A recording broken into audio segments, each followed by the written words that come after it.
ese es su... ¿Puedo hacer una pregunta? Eso es así. Tengo una curiosidad. Dale. ¿Por qué razón el Maestro Jesús habla del Padre y no de Jehová?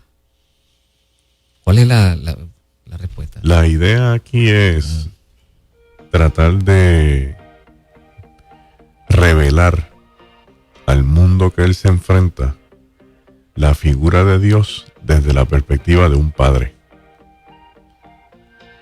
2, Yahvé, que es la palabra correcta, y con V, se pronuncia con V, no se dice Yahweh, se escribe YHWH, porque esa W es una letra en hebreo que se llama Vau, y se escribe W pero se pronuncia V. Yahvé no se pronuncia. O sea, eso está prohibido en el mundo judío. Si tú en el texto dice Yahvé es mi pastor, el judío va a leer Adonai es mi pastor, que significa el Señor. Entonces Jesús usa el concepto Señor en algunos momentos hacia las demás personas, pero en su relación con Dios, este es el Padre. ¿Por qué? Porque Cristo viene a limpiar la imagen que el judío interpretó en el Antiguo Testamento de este Dios mercenario, sanguinario, lejano, impersonal, y él viene a revelar a este Dios paterno, amoroso, lleno de dádivas, y lo hace en la relación con él. Por eso es que Cristo tiene el rol y su función y su persona de el Hijo, para que nos miremos como si fuéramos en Cristo el nuevo Adán. O sea, Adán era prácticamente la función de hijo en la creación. Lo destruye todo por la desobediencia. Entonces Cristo en la obediencia viene a formar el nuevo rol del Hijo para que mostremos al Padre. Entonces, cada vez que Cristo se presenta y dice, Padre, yo sé que tú siempre me escuchas, nos enseña que el Dios nuestro tiene esa función paterna que nos escucha. Yo no estoy solo. Entonces, uno de los problemas más grandes que tiene el ser humano es la ausencia del Padre en la vida real. Ahora mismo hay una controversia en el Congreso de Estados Unidos. Se envía el nombre de estas congresistas demócratas que está llevando la voz cantante, ya es muy buena. Elizabeth Warren. Es correcto. Sobre el elemento de la cuestión racial, del negro y todo lo demás. Y se ha levantado una nueva voz diciéndole, mira, no, ese no es el issue con el negro en Estados Unidos. El issue es la ausencia paternal en la casa, que es un factor que se sigue repitiendo.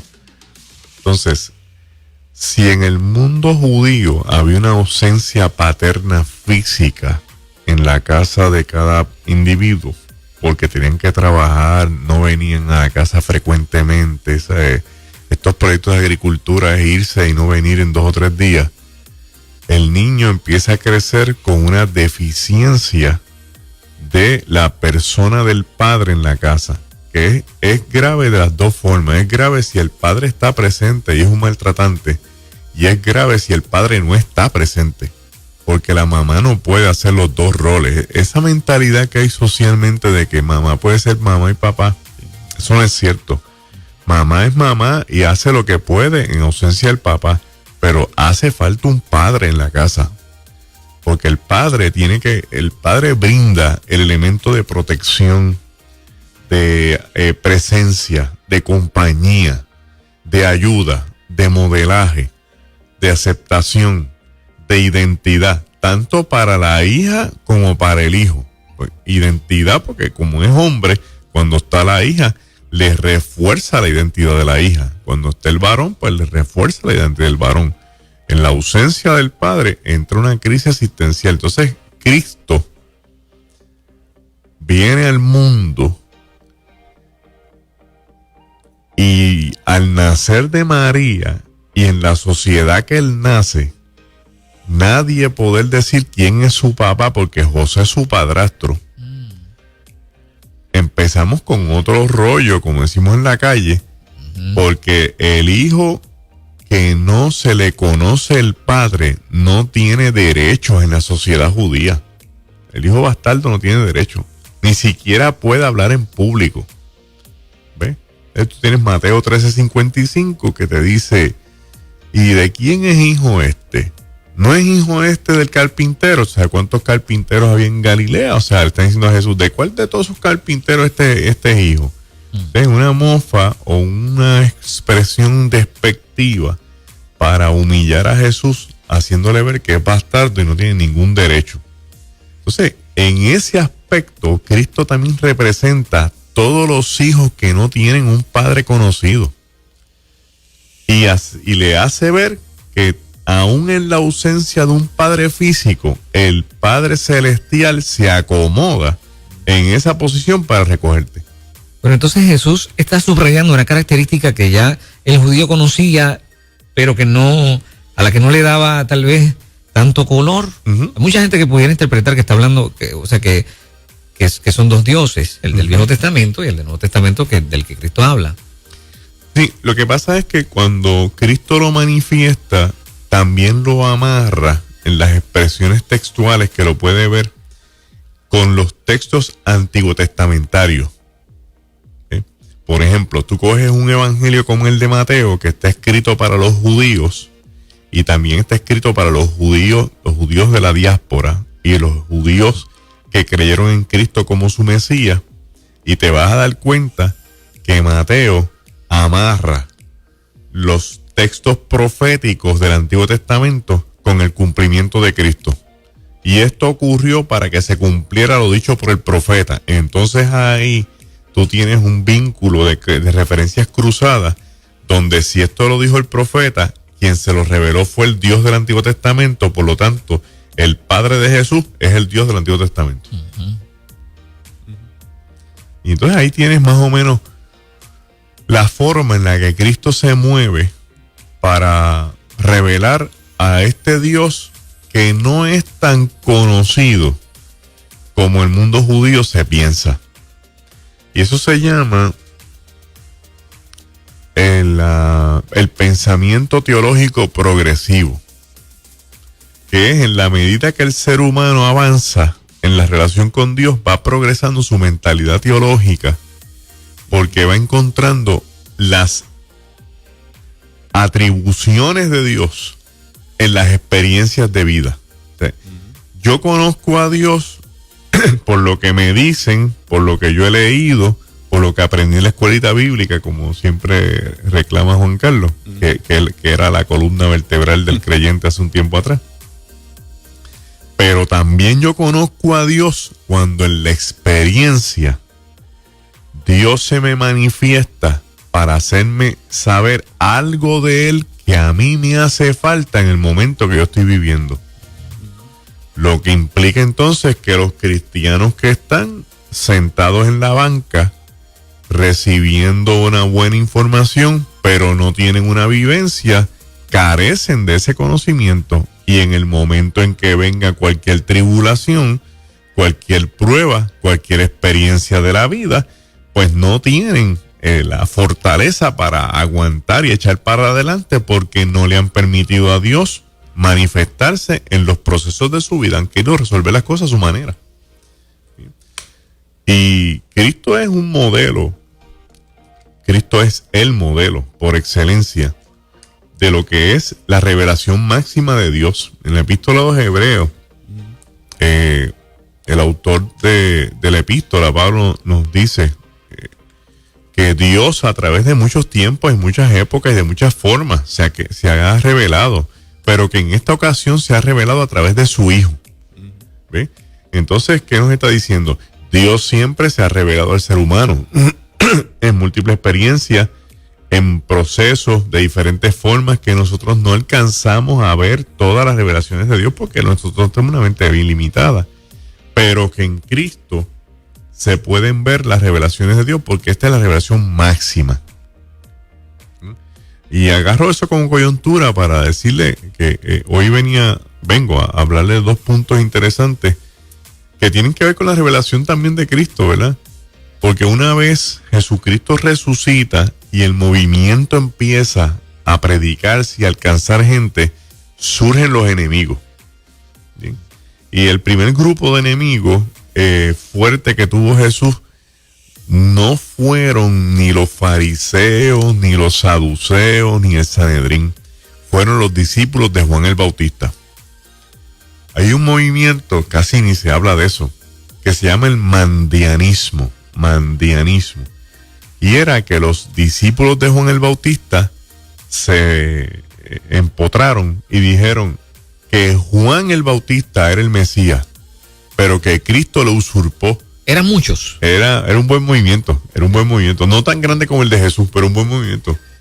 Y que Jesús le usurpó el lugar a Juan, que era el verdadero Mesías. Entonces, a eso tú tienes, por ejemplo, que Juan escribe en el Evangelio, en el primer capítulo, el testimonio de Juan el Bautista. Y dice que los discípulos, los fariseos, se enfrentaban con él. Le dijeron, y los que habían sido enviados eran de los fariseos, y le preguntaron y le dijeron, ¿por qué pues bautizas si tú no eres el Cristo? Entonces, tú te preguntas, ¿para qué eso está ahí? Por eso, Juan lo pone ahí, Juan el discípulo, para que la gente sepa que Juan el Bautista estaba consciente que él no era el Mesías. O sea, que los discípulos de Juan, un grupito, levantó esa farsa, pero que sepan ellos que tenemos testimonio de que de antemano Juan el Bautista sabía que él no era el Mesías. Incluso después dice que cuando ve a Cristo que viene, ya regresa del desierto, dice, he aquí el Cordero de Dios que quita el pecado del mundo. Y lo traigo a colación para que las personas tengan en mente que la Biblia tiene más recursos de lo que nosotros pensamos en cuanto a la defensa del Evangelio. El otro movimiento se levanta ya a finales del siglo I, principios del siglo II, y se llama el gnosticismo. El gnosticismo, que tiene evangelios y son apócrifos, by the way, lo que plantea es que el ser humano está diseñado para alcanzar un nivel de divinidad. Eso plantea el gnosticismo. Es algo mezclado con el New Age actual. Exacto. Que tiene que ver con la energía y todas esas cosas. Entonces, eso no es nuevo. Esto viene ya desde el siglo I. Y está amarrado a un movimiento que se llama el neoplatonismo. ¿Qué plantea esto? Que el ser humano tiene la capacidad de irse desarrollando y de irse aumentando su capacidad espiritual hasta dejar a un nivel su mundo carnal y poner su espiritualidad sobre su carnalidad. Para eso ellos venían y suprimían el placer, las relaciones sexuales, comer de más, ayunaban más de la cuenta, se retiraban, se aislaban. Era un movimiento bien fuerte, pero el problema no era ese, el problema era cuál era su base. Aquí viene.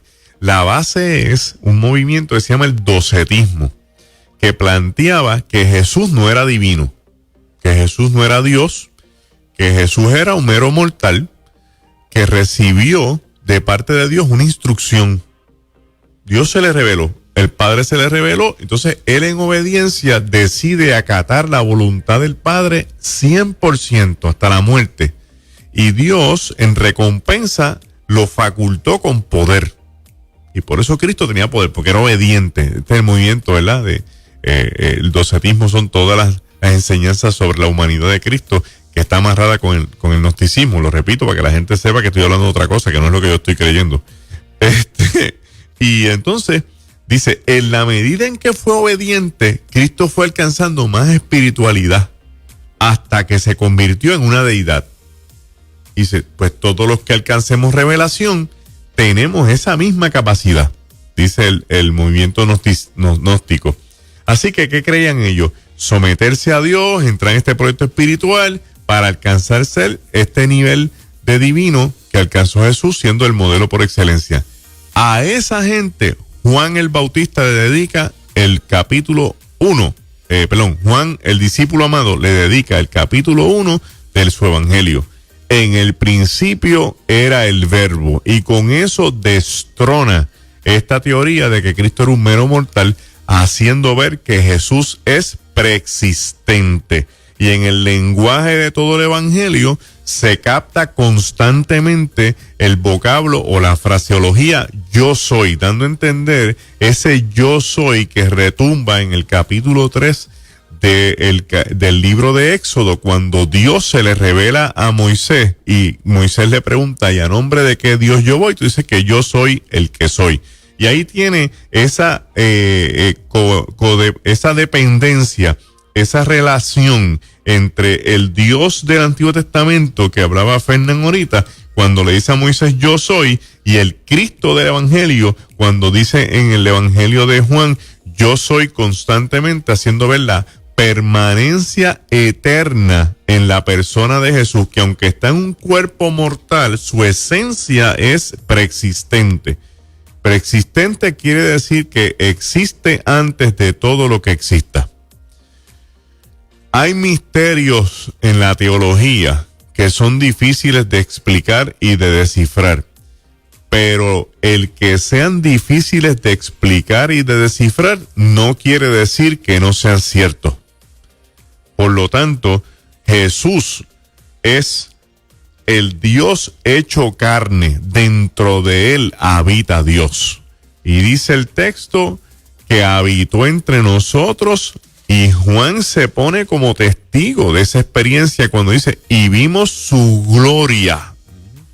Gloria como la del Padre.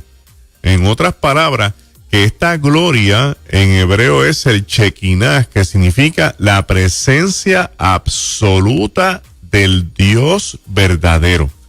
No es una gloria cualquiera, o sea, no es la victoria, la celebración, no. Es la presencia espiritual del Padre en el Hijo. Y Juan añade, y a todos los que creyeron en él, se les dio la potestad de ser llamados hijos de Dios, no de sangre ni de linaje, o sea, no por vía de la ley, no por vía de la herencia, no por vía del ducto del linaje correcto judío, sino que es por creer, es por gracia, es por fe. Y aquí en algún momento alguien dice, pero si Cristo es hijo de Dios y a los que creyeron les dio la facultad de ser hijo de Dios, quiere decir que estamos en la misma posición que Jesús. La realidad es que son dos líneas distintas. Jesús es hijo de Dios porque proviene directamente de Dios, es el Dios hecho carne. Usted y yo somos hijos de Dios porque en la gracia de Dios, Dios nos convierte a sus hijos para que seamos herederos de todo lo que Él tiene para nosotros. En esta mañana, lo que más me gustaría que te llevaras en tu mente es que Jesús vino a revelar al Padre. Abrázate a esa revelación y acomódate en la posición de hijo para que recibas todo lo que el Padre tiene para ti. Y segundo, todo aquel que esté diciendo hoy que Jesús es un mero profeta, que Jesús es una mera revelación, que Jesús es un hombre que alcanzó divinidad por obediencia, está fuera del contexto bíblico, porque Cristo es el Dios hecho carne. Que Dios te bendiga. Ay. Palabra viva. Pesado. Por eso el segmento se llama Palabra Viva. Tremendo, una bendición tremenda. Magdiel, ¿dónde la gente conecta? Nos pueden escribir a elgalileopr@gmail.com o entrar a nuestra página elgalileo.org. Excelente. Muchas gracias, Magdiel Narváez. Excelente.